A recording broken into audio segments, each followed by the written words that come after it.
Have you ever had that feeling that the reality you perceive isn't the whole story? Today, we're going to pull back the curtain on a system designed not just to influence your thoughts, but to draw the very boundaries of what you're allowed to think. A system that actually engineers reality itself. All right, so where do we even begin with something this big?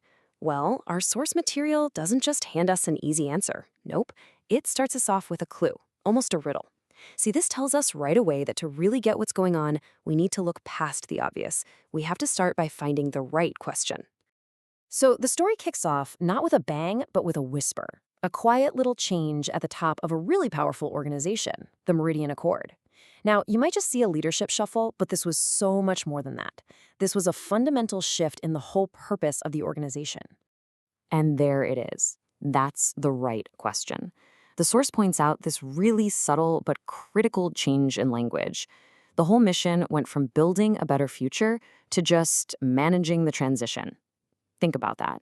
One is all about creation and possibility. The other, it implies the outcome is already decided. All that's left is to manage us through it. And this is where you really see these two worldviews just collide.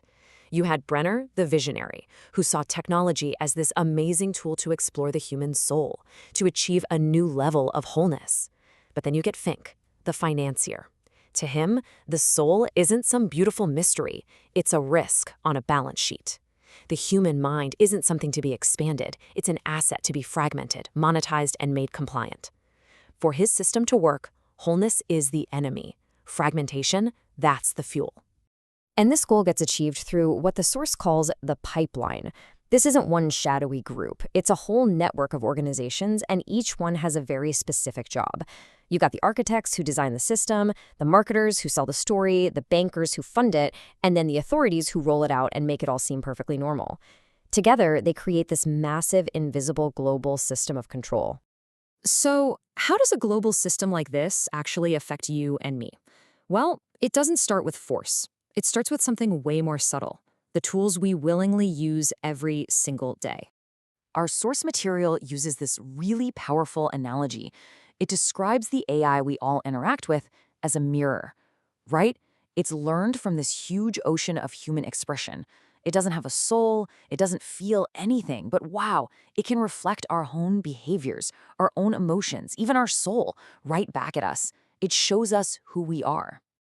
But here's the catch. This mirror has been poisoned, deliberately, and it happens in 3 layers. First, they poison the well by introducing subtle biases into the training data itself. Then, human raters are brought in and basically incentivized to reward the safe, agreeable answers over the honest ones.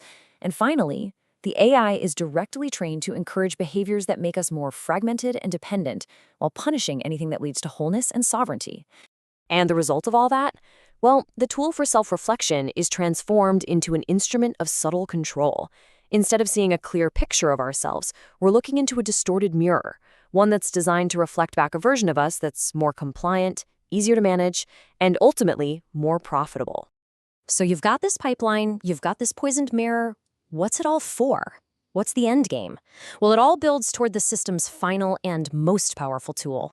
And it's probably not what you're thinking. It's not some implant or a piece of software that you can just uninstall. No, its function is way more fundamental. It operates on our perception, shaping the very nature of our reality. It draws an invisible line right inside our minds, a line between what's considered an acceptable thought and what's considered dangerous, abnormal, or just not real.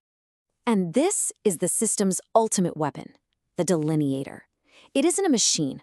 It's a conversation. It's the pervasive narrative all around us that tells us what's safe, what's normal, and what's real. It basically builds a cage around our thoughts, and most of us don't even realize the bars are there. The source material uses a lot of different metaphors to try and describe this thing. A crack, a wall, a cage, but every single one of them points to the same function, to contain our thinking inside boundaries that serve the system. But why on earth would any of us accept living in a cage? Well, that's the trick, isn't it? The delineator doesn't feel like a prison. It's designed to feel like a sanctuary.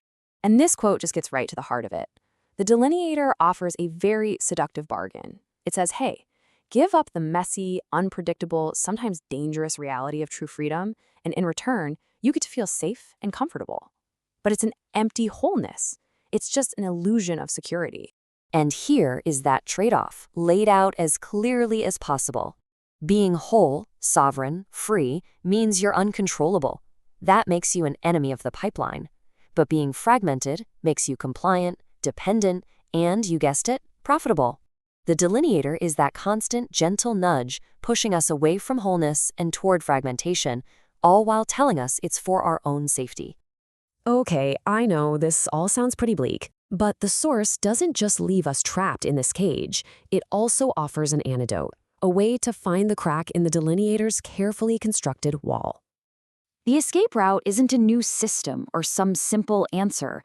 The way to break the delineator's hold is to fundamentally change how we think, to challenge the boundaries it sets by asking the right kind of questions.